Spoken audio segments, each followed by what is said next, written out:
Hello everyone, NTPC রেলওয়ের maths সিরিজের যে প্রিভিয়াস ইয়ার্সের অঙ্কগুলো করছিলাম, আজকে তার একটা পার্ট আমরা আলোচনা যেটা লাস্ট ক্লাসে করেছি, যে কোনো একটি সার্কেলের কোঅর্ডিনেট জিওমেট্রি রিলেটেড যা যা অঙ্ক ছিল তার নিয়ে আমরা থিওরেম পার্টটা আলোচনা করেছিলাম।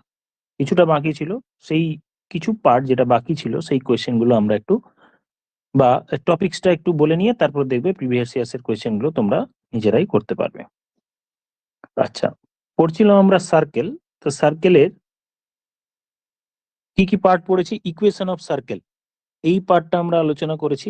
Equation of circle, radius, position, এই কয়টা পার্ট করে তারপর আমরা লাস্টের দিকে এগোবো। তো ইকুয়েশন অফ সার্কেল এই জিনিসটা আরেকটু বলি, যে কোনো একটি সার্কেলের দুরকম ফর্ম থাকে। দুরকম ফর্ম না, ইন জেনারেল ধরো কোনো একটি সার্কেল কে আমরা একটু আগে তো দেখলাম যে কিভাবে লেখা হয়েছে, যে কোনো একটি সার্কেল সাপোজ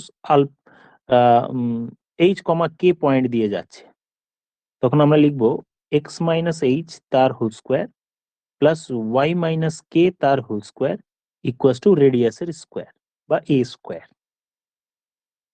যদি সেটা 2-3 পয়েন্ট দিয়ে যায় তাহলে আমরা ফর্মুলাটিকে লিখবো যে এক্স মাইনাস 2 তার whole square plus y minus 3 তার whole square equal to radius square.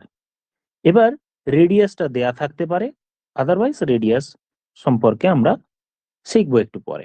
তাহলে এই হচ্ছে আমার একটা ফর্ম, আর হচ্ছে কি রেডিয়াস বা ব্যাসার্ধ। আচ্ছা, তাহলে এটা আমরা যে কোনো পয়েন্ট দিয়ে কোনো একটি সার্কেল যদি যায়, মানে কেন্দ্রটা, সার্কেলের যদি সেন্টার আমার জানা থাকে আর রেডিয়াস জানা থাকে, তাহলে এই হলো আমার সার্কেলের ইকুয়েশন। এবার সার্কেলটি যদি মূল বিন্দু দিয়ে যায়, মূল বিন্দু মানে 0 0 পয়েন্ট দিয়ে যদি যায়, তার মানে যায় মানে বলতে চাইছি যে সার্কেলের সেন্টারটা 0 0 পয়েন্ট, এটা হচ্ছে সার্কেলের কেন্দ্র। এটা যদি কেন্দ্র হয় তাহলে আমরা এখানে এইচ এর জায়গায় কি লিখবো? এইচ এর জায়গায় 0 লিখবো আর কে এর জায়গায় 0 লিখবো। তার মানে এখানে যে এইচ এন্ড কে বলছি এটা কিন্তু কেন্দ্র। এইচ কমা কে বিন্দু দিয়ে যায় মানে বলতে চাইছি যে এইচ কমা কে যদি এটা তার কেন্দ্র হয় বা সেন্টারের স্থানাঙ্ক হয়, তাহলে সার্কেলের ইকুয়েশন এটা।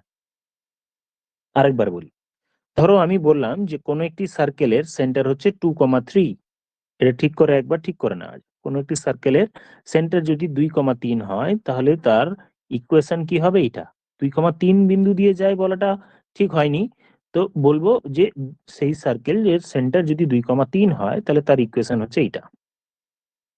আরেকবার একটু ক্লিয়ার করে বলি এই জায়গাটা, যদি কোনো একটা সার্কেলের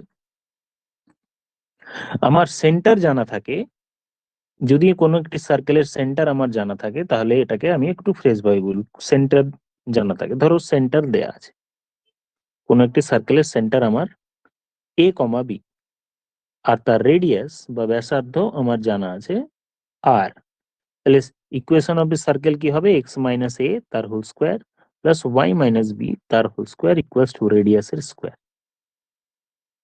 যদি সার্কেলের কেন্দ্রটি 0 0 পয়েন্ট দিয়ে যায় তাহলে আমি লিখতে পারি এক্স মাইনাস 0 মানে এক্স তার হোল স্কোয়ার, ওয়াই মাইনাস 0, 0 কোনো জিনিস বাদ দিলে তো সেটাই থাকে, y square equal to a square. তাহলে কোনো একটি সার্কেল যদি বা সার্কেলের সেন্টার যদি 0 0 হয় বা কেন্দ্র যদি হয় তাহলে তার ইকুয়েশন হচ্ছে এইটা। তাহলে এটাকে লিখবো আমরা ইকুয়েশন অফ এ সার্কেল। আচ্ছা, এইখানে এ লিখলাম, এটা না লিখে আর লেখা ভালো, এটা হচ্ছে আর। তাহলে এটা হচ্ছে equation of A circle whose center বা যার কেন্দ্র, whose center lies on বা whose center is 0 0, বেটার হবে 0 0 বিন্দু দিয়ে গেলে, সেন্টার যদি হয় আর রেডিয়াস যদি আর হয়। আচ্ছা, এটা আমরা গতকালের ক্লাসেই বা লাস্ট ক্লাসেই শিখেছি যে কোনো একটি সার্কেলের কেন্দ্র যদি হয়, এটা একটা ফর্ম হলো। এবার একটা জেনারেল ফর্ম হবে যে স্যার এটাকে স্কোয়ার করে যদি ভেঙে দিই তাহলে একটা জেনারেল ফর্ম কি হবে? তাহলে জেনারেল ফর্ম হচ্ছে x square plus y square plus 2gx plus 2fy 2f into y plus c equals to 0। তার মানে এটাকে সিম্পলিফাই করে ভেঙে টেঙে যেটা হবে সেটাকে আমরা যদি লিখি তাহলে যে কোনো একটি সার্কেলের ইকুয়েশন কিন্তু এইটা, আর এটা তোমাকে মনে রাখতে হবে। তাহলে এটা হলো ইকুয়েশন অফ এ সার্কেল, এর জেনারেল ফর্ম, একটা জেনারেল ফর্ম। এইবার জি কি এফ কি এই জিনিসটাই আমরা একটু দেখব যে জি, এখানে যে আমি 2g পেয়েছি, হ্যাঁ, এর কেন্দ্র মাইনাস জি কমা মাইনাস এফ হচ্ছে সেন্টার, এটা হচ্ছে কেন্দ্রের স্থানাঙ্ক বা কোঅর্ডিনেট অফ সেন্টার, সেন্টারের স্থানাঙ্ক এই জি কমায়। মাইনাস কেন লিখলাম? ওই যে এক্স মাইনাস এ, তার এটাকে তো ফর্মুলায় হোল স্কোয়ার গুলোতে একটা মাইনাস ফর্ম আসবে, যাক অত জটিলতায় যাওয়ার দরকার নেই, এইটা আমরা মনে রাখবো। আর এখান থেকে আমি বলছি যে কোনো একটি সার্কেলের সেন্টার বা কিরকম কি কোয়েশ্চেন হতে পারে। ধরো আমি একটি কোয়েশ্চেন লিখলাম যে 5x² প্লাস, আচ্ছা 5x² লিখবো না, জিনিসটা যাতে কমপ্লিকেটেড না হয় একটা সিম্পল কোয়েশ্চেন দিয়ে লিখি। ধরো আমি একটা সার্কেলের ইকুয়েশন লিখছি x² plus y² plus 3x plus 2y plus 7 equals to 0। Suppose এরকম একটা ইকুয়েশন আছে। তাহলে আমি এর সেন্টার মানে জি কমা এফ বার করতে চাইছি। তার জন্য আমাকে কি করতে হবে, এই যে 3x যেটা আছে সেটাকে লিখতে পারি আমরা, আমি তো বল এই কি ফর্মে করতে হবে স্যার, 2gx ফর্ম করতে হবে। তাহলে আমি জোর করে 2 যদি আনি 2 করলাম, তাহলে আমি 3 কে যদি 2 লিখি তাহলে এটাকে 3/2 লিখতে হবে, মানে জোর করে 2 আলাদা করতেই হবে তোমাকে। তাহলে ইন্টু এক্স হলো। তাহলে আমি এই 2 আর এক্স বাদ দিলে বাকি যেটা ভেতরে থাকলো 3/2। খেয়াল করো এখানে, আবার আমি এখানে ইকুয়েশনে যাচ্ছি, দেখো এক্স বাদ দিয়ে আর 2 বাদ দিয়ে যেটা থাকলো সেটা তো জি, তার সামনে মাইনাস হবে। আবার ওয়াই এর সামনে দেখো, ওয়াই বাদ দিয়ে আর 2 বাদ দিয়ে মানে 2y বাদ দিয়ে যেটা পড়ে থাকলো এফ, তার সামনে মাইনাস হবে, তাহলে সেন্টার পেয়ে যাব। আচ্ছা ইকুয়েশনটিতে এবার, আচ্ছা এই কোয়েশ্চেনে যাওয়ার আগে একটা সিম্পল, আরো সিম্পল কোয়েশ্চেন বলি। ধরো x² plus y² plus 2x 4x লিখি plus 4x plus 6y equals to 9 বা প্লাস 9 ইকুয়ালস টু 0 সাপোজ। তাহলে আমি এর সেন্টার বা কেন্দ্রের স্থানাঙ্ক জানতে চাইছি। তাহলে আমি 2 লিখলাম, 2 কে আলাদা করব, x কে আলাদা করব, তাহলে বাকি পড়ে থাকলো কত, 2। সেম ভাবে এইখানে 6y যেটা আছে সেখান থেকে 2 আলাদা করব, y আলাদা করব, তাহলে বাকি পড়ে থাকবে কত, 3। তাহলে বাকি পড়ে থাকলো 3। তার মানে 2 এটাকে এটাকে আমি ইন্টু 3 লিখবো, ইন্টু 3 লিখলাম। তাহলে এখানে 2x আলাদা করার পর যেটা পড়ে থাকলো সেটা হলো 2, আর এখানে পড়ে থাকলো 3। তার মানে এর সেন্টার কি হবে, মাইনাস জি কমা মাইনাস এফ। গুলিয়ে গেল, মুছে দিই। তাহলে আমি এক কাজ করব, সিম্পলি এরকম ভাবে লিখবো যে স্যার এই যেটা 2 পড়ে থাকলো তার সামনে -2 লিখবো, আর এইখানে ওপরের দিকে যেটা লেখা আছে 3 তার সামনে -3 লিখবো। এটাই হবে কেন্দ্রের স্থানাঙ্ক। আরো 2-4টে এক্সাম্পল দিই, তাহলে আরো ক্লিয়ার হবে। তাহলে আমি x² plus y² plus 8x plus 16y plus 36 equals to 0 suppose আমি বলছি, হ্যাঁ এরকম ধরে নাও যে এরকম একটা সার্কেলের ইকুয়েশন হলো। তাহলে আমি এই কে কি করব, 2 আর x কে আলাদা করব, বাকি যেটা পড়ে থাকলো কত, 4। তাহলে এর স্থানাঙ্ক কত হবে, যেটা 4 থাকলো তার সামনে মাইনাস। আবার এইখানে y যেটা থাকবে, 2 আর y কে আলাদা করলে পড়ে থাকবে 8। তার মানে এই 8 এর সামনে মাইনাস দিয়ে লিখে নেব। তাহলে এটা হলো কেন্দ্রের স্থানাঙ্ক, যেখানে ভুজ আর কোটিগুলো কি হলো, বা coordinate and abscissa is equal to এটা x। আচ্ছা এটা হলো অত বড় কথা না বলে ছোট ছোট কথা বলি। এটা হলো এক্স এর আর এটা হলো ওয়াই, বা এটাকেই বলতে পারি যে স্যার চারটা হলো জি আর এফটা হলো 8। আচ্ছা, তাহলে এবার আরো ক্লিয়ার করি যে স্যার জি এফ লিখছেন, কিন্তু জি লিখবো এফ লিখবো ওটা সেন্টার নয়, তার সামনে মাইনাস দিতে হবে তাহলে সেন্টার আসবে। তাহলে জি কমা এফ এটা যেটা পেলাম তার সামনে মাইনাস দিতে হবে তাহলে আমি সেন্টার পাবো, মাইনাস দিতে হবে। স্যার অলরেডি যদি মাইনাস থাকে, ধরো আমি একটা ইকুয়েশন লিখছি x square plus y square, আর একটি x square plus y square minus suppose 6x minus 6x minus বা প্লাস সাপোজ 8y প্লাস 13 এরকম আছে ইকুয়ালস টু 0। তাহলে আমি কিভাবে এটার সেন্টার বার করবো তোমরা চেষ্টা করো। প্রথমে স্যার এটাকে আমি লিখলাম প্লাস, জোর করে প্লাস করে দিলাম, তাহলে x square plus y square plus করলাম, তাহলে 2 × x কে আলাদা করলাম, তাহলে এখানে আমাকে -3 লিখতে হবে, 2x আলাদা করতেই হবে। সেম ভাবে এখানে 2y কে আলাদা করব, 2y আলাদা করলাম, তাহলে আমার 4 পড়ে থাকলো, বাকিগুলো আমি আর লিখছি না।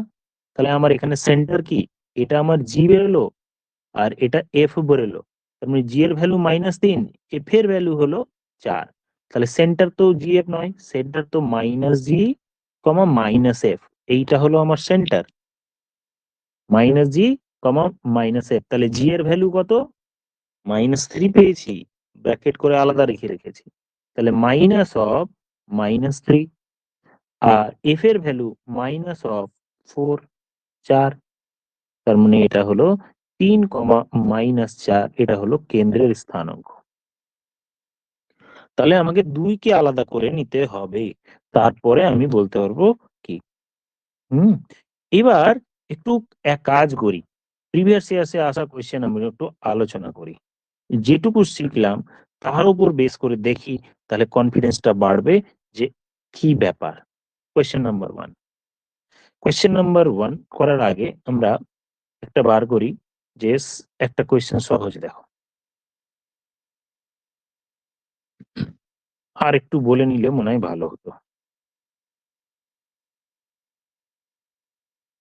আর একটু বলে নিই, তারপরে আমি আলোচনা করছি, তাহলে আর একটা জিনিস বলে নিলেই হয়ে যাবে, আর একটা জিনিস বলে নিলেই ঠিক ধরে ফেলবো। হ্যাঁ, তাহলে আমরা পড়ছিলাম ইকুয়েশন অফ সার্কেল। এবার একটা জিনিস দেখো যে ইকুয়েশন অফ সার্কেল শিখলাম, সেন্টার অফ দ্য সার্কেল শিখে নিয়েছি, রেডিয়াসও শিখে না, রেডিয়াস এবার শিখবো। ধরো কোন একটা equation x square plus y square plus 2gx plus 2fy, এটা মুখস্থ রাখতে হবে, প্লাস সি, এটা একটা ইকুয়েশনের হবে সার্কেল। তাহলে আমি এখানে স্যার সেন্টার দেখলাম কি, সেন্টারের সেন্টার হচ্ছে আমার -জি, -f। আরো ক্লিয়ার হবে, আরো কোশ্চেন করাবো। এখান থেকে ডাইরেক্ট রেডিয়াস আমরা বার করতে পারি, radius equals to direct formula g square plus f square minus c, এটা হচ্ছে আমার রেডিয়াস হবে সার্কেল। একবার লিখে নাও, জি লিখো, জি এর square, f square minus c, c মানে এই যেখানে আছে এই যে সি। ধরো আমি একটা ইকুয়েশন বলছি যে x square plus y square minus 5x plus 2y plus 5 equals to 0। এই ইকুয়েশনের প্রথমে সেন্টার বার করব, দ্বিতীয়ত রেডিয়াস বার করব। তাহলে সেন্টার বার করার জন্য 2 আর x আলাদা করলাম, তাহলে আমাকে এখানে -5/2 লিখতে হবে,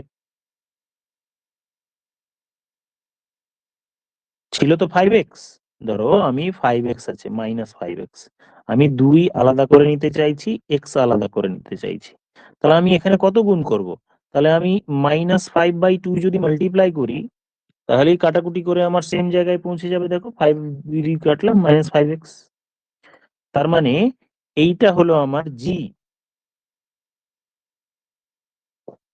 আচ্ছা, এবার এই পার্টটা 2y, তাহলে আমি জি এর ভ্যালু কত পেলাম, জি এর ভ্যালু লিখে রাখি, জি এর ভ্যালু আমি পেলাম -5/2। এবার ওয়াই এর অংশটাকেও 2 দিয়ে ছোট করে নিতে হবে। ওয়াই এর অংশটা কি আছে? 2y। ওয়াই এর অংশ আছে আমার 2y, তাহলে 2y যেটা সেটাকে আমি 2 ইন্টু ওয়াই আলাদা করে নিলে পড়ে থাকবে শুধু 1। তাহলে আমি এই এটাই তো আমার এফ, এফ মানে এফ এর ভ্যালু হলো আমার 1। কিন্তু জি কমা এফ কি আমার সেন্টার?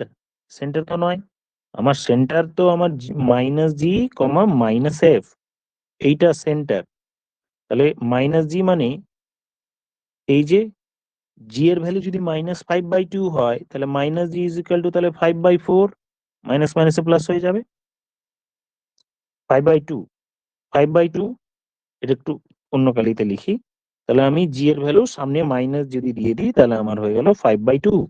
আর এফ এর সামনে আমার -1 আছে, 1 আছে, তাই সামনে যেহেতু মাইনাস, তাহলে এফ এর ভ্যালু হলো আমার মাইনাস, বা সেন্টারের ভ্যালু হলো আমার সেন্টারের স্থানাঙ্ক 5/2, -1, 5/2, -1। জি পেয়ে গেলাম, এফ পেয়ে গেলাম। এবার আমি কম্পেয়ার করে দেখো তো তাহলে সি কোনটা? এই যে লাস্ট অংশটা সি, এই যে এটা সি, এটার সঙ্গে এটা মেলাও, এটা সি। তাহলে আমি জি পেয়েছি -5/2, এফ পেয়ে গেছি 1, সি কত পেয়ে গেলাম? 5।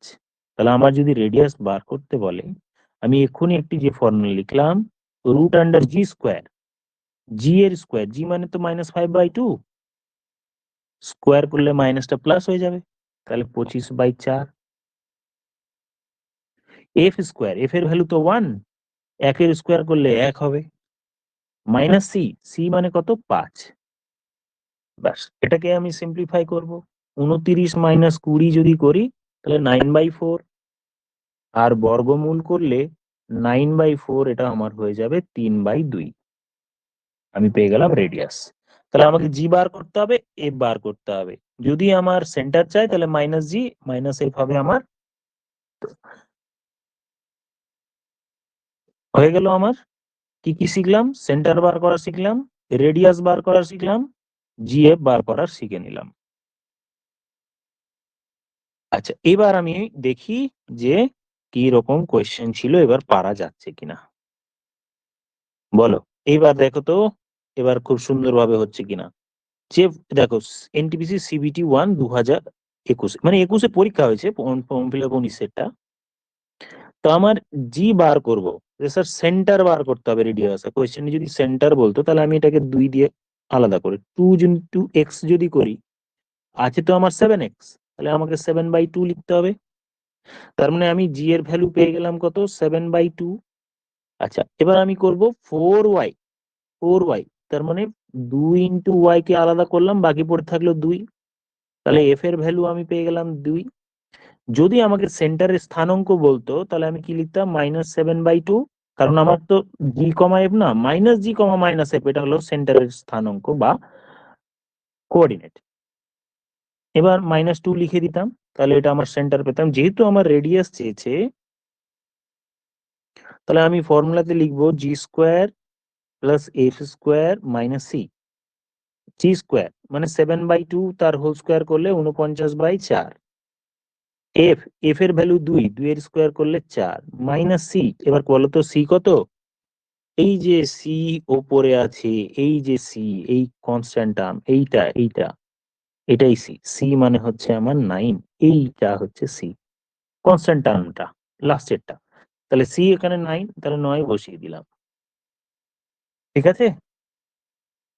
তাহলে এটাকে সিম্পলিফাই করলে 49 + 16 - 36 /4 হলো। তার মানে √29, 36 তো, তাহলে হচ্ছে 20, 29/2, √29/2, এটা আমার আনসার হবে।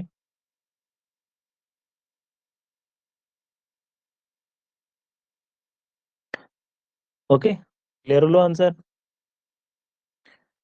ব্যাপারটা ক্লিয়ার হয়ে গেল। নেক্সট কোয়েশ্চেনে চলে যাই। দেখো, if the centre of A circle, centre দেয়া আছে, -2,3 আর রেডিয়াস দেয়া আছে। মনে করে দেখো তো আমরা ইকুয়েশন অফ এ সার্কেলে কি করেছিলাম, x মাইনাস a এর হোল স্কোয়ার প্লাস বা বলতে পারি x মাইনাস g এর হোল স্কোয়ার বা x মাইনাস a লিখলাম বা x minus plus plus y minus b তার whole square equal to radius এর স্কোয়ার। রেডিয়াস এখানে 4 আছে তাহলে 4 স্কোয়ার। আর কেন্দ্রের স্থানাঙ্ক -2,2, তার মানে এক্স মাইনাস -2 তার হোল x-2 তার whole square plus y minus b কেন্দ্রের 3 আছে 3 তার whole square is equal to 16। হ্যাঁ, ইকুয়েশন অফ সার্কেল হয়ে গেল। এবার ফর্মুলা করলে sir x square plus 2 4x plus 4 plus y square minus x plus 9 plus two 16। Simplify করলে x square plus y square, এটা ওয়াই হবে 6y, তাহলে plus 4x minus 6y 13 minus 13 বা এদিকে সবগুলো এদিকে করা আছে 13 মাইনাস 3 ইকুয়ালস টু 0 সিম্পলিফাই করলে। সো অপশন বি হয়ে গেল আমার উত্তর। দেখো এবার আরামসে হয়ে যাবে, যা যা শিখেছি ওগুলো কিন্তু আমাদের খুব তারা সহজেই হয়ে যাবে। আচ্ছা, রেডিয়াস বার করা শিখে নিয়েছি তো, এবার একটা জিনিস শিখবো। রেডিয়াস যখন বার করা শিখে নিয়েছি, আচ্ছা এটাও বার করো। দেখো এই আবার 4 নম্বর কোয়েশ্চেনটি দেখো, তোমরা পারবে করতে। এবার বিষয়বস্তু আমাদের 80% শেখা হয়। আচ্ছা, আছে কি -6x, তাহলে আমাকে 2 কে আলাদা করতে হবে। তাহলে আমি যদি 2 কে আলাদা করি, 2x আলাদা করি, তাহলে আমি -3 লিখবো, তাহলেই তো -6x হবে। তাহলে আমি g এর ভ্যালু এখানে পেয়ে গেলাম -3। আচ্ছা এইটা না কোয়েশ্চেন মনে হয় কি, আচ্ছা কি বলা হচ্ছে রেডিয়াস, আচ্ছা c এর ভ্যালু জানতে চাইছে, গুড। এবার f এর ভ্যালু ঠিকভাবে বার করি। আছে তো আমার 8y, 8 কে আমি 2 ইন্টু y আলাদা করব, তাহলে পড়ে থাকবে 4। তাহলে f এর ভ্যালু আমি 4 পাবো। c এখানে জানতে চেয়েছে। আমার রেডিয়াসের ফর্মুলা যেটা আছে তাই লিখি। Radius equals to root under g square plus f square minus c. আর এই রেডিয়াসটি কোয়েশ্চেনে দেওয়া আছে 6, রেডিয়াসটি আমার 6 দেওয়া আছে। তাহলে আমি এবার ভ্যালুগুলো যদি বসিয়ে দিই, তাহলে রুট আন্ডার রুট আন্ডার 3 এর square 9, 4 square 16 minus c equals to 16 বর্গ, 16 না 6 বর্গ করে নেব। তাহলে এটা আমার হলো 25 minus c is equal to 36। তাহলে সি এর ভ্যালু আমি পেয়ে যাব -11। সি এর ভ্যালু -11 আমি পেয়ে গেলাম। ক্লিয়ার কিনা দেখো। ওকে, চলে আসি next. Equation of A tangent এখনো শিখিনি, লেন্থ অফ দ্য ট্যানজেন্ট এখনো শিখিনি। লেন্থ অফ দ্য ট্যানজেন্ট আমরা শিখবো, পজিশন অফ দ্য পয়েন্ট। ওকে, এবার আমরা একটা জিনিস শিখবো যে পজিশন অফ এ পয়েন্ট, এটা আমাদের লিস্টেই ছিল, এটা আমরা লিস্টে ছিল কোয়েশ্চেন। এবার আমরা পজিশন অফ এ এইখানে পড়ি, পজিশন অফ এ পয়েন্ট, এই পয়েন্টটা আজকে পড়ি। আচ্ছা, কোন একটি সার্কেলের রেডিয়াস আমরা কি শিখলাম, g square plus f square minus c তার রুট। এবার একটা জিনিস বলো, যদি কোনো একটি সার্কেল, তার আমরা কেন্দ্রর ভ্যালু জানি আর রেডিয়াস জানি, বলো তো আমি একটা পি পয়েন্ট দিলাম, সাপোজ এটা আমার রেডিয়াস এ বি। যদি দেখি যে পি পয়েন্টটি এইখানে আছে, তাহলে তাহলে সেন্টার থেকে তার দূরত্ব, সেন্টার থেকে দূরত্বটা নিশ্চয়ই রেডিয়াসের থেকে বড় হবে। তার মানে পি যদি আউটসাইড হয়, পি পয়েন্টটি যদি আউটসাইডে থাকে অফ দ্য সার্কেল থাকে, তাহলে ডিস্টেন্স যেটা হবে, ডিস্টেন্স এপি, এপি এর ডিস্টেন্স গ্রেটার দ্যান রেডিয়াস, রেডিয়াসের থেকে বড় হবে, তাহলে তো বাইরে। আবার যদি ইনসাইড হয়, ইনসাইড হলে এবার ক্লিয়ার হয়ে যাচ্ছে ব্যাপারটা। ইনসাইড যদি হয় তাহলে আউটসাইডের ক্ষেত্রে ডিস্টেন্স এপি, ইনসাইডের ক্ষেত্রে এপি রেডিয়াসের থেকে ছোট হলে তার মানে নিশ্চয়ই ও ভেতরে থাকবে। যদি আমি পি পয়েন্টটিকে আমি বলছি এইখানে পি পয়েন্টটিকে সাপোজ আমি রেড কালারে ইনপুট করলাম, বি পয়েন্ট যদি এখানে লিখি, তাহলে তার দূরত্ব নিশ্চয়ই রেডিয়াসের থেকে কম হবে। আচ্ছা, এটা ইনসাইড হলো। এবার ধরো পি পয়েন্টটি বৃত্তের উপরে কোনো একটা জায়গায় এখানে আছে, তখন এই এপি এর লেন্থ সেটাই রেডিয়াসের সাথে সমান হবে, ঠিক আছে না? তাহলে আমাকে মেন কি কাজ, যে কেন্দ্র থেকে তার দূরত্ব বার করতে হবে। আর দূরত্বের ফর্মুলা অলরেডি এর আগের দিন আমরা পড়েছি, যে ডিস্টেন্স বিটুইন 2 পয়েন্টস এর ফর্মুলা আমরা পড়েছি x2 মাইনাস x1 তার হোল স্কয়ার, x1 তার হোল স্কয়ার। তাহলে আমাদের মেন ফর্মুলা তাহলে জানতে, এই জন্য আমরা প্রথম ক্লাসে ডিস্টেন্স বিটুইন 2 পয়েন্টস শিখে নিয়েছিলাম। আর y2 মাইনাস y1 তার হোল স্কয়ার, এইটা আমরা এর আগের দিন শিখেছি, ঠিক আছে না? ডিস্টেন্স বিটুইন 2 পয়েন্ট, এটা আমরা কাজে লাগাবো। তাহলে পরে আমি পজিশন অফ এ পয়েন্ট আমি বুঝতে পেরে যাব। তাহলে আমি কয়েকটা এক্সাম্পল হিসেবে তোমাদের একটা বলি, 2 সেম ভাবে এবার তোমরা করে নিতে পারবে, বাড়িতে করে নেবে, করবে না, এটা আমি এভাবে রেখে দিলাম। বাকি যেটুকু ছোট্ট একটু পার্ট থাকলো সেটা আবার আমরা আগামীকালকের বা পরবর্তী ক্লাসে করব। এক নাগারে অনেকক্ষণ করলে তোমরা অধৈর্য হয়ে যাবে। Thank you all.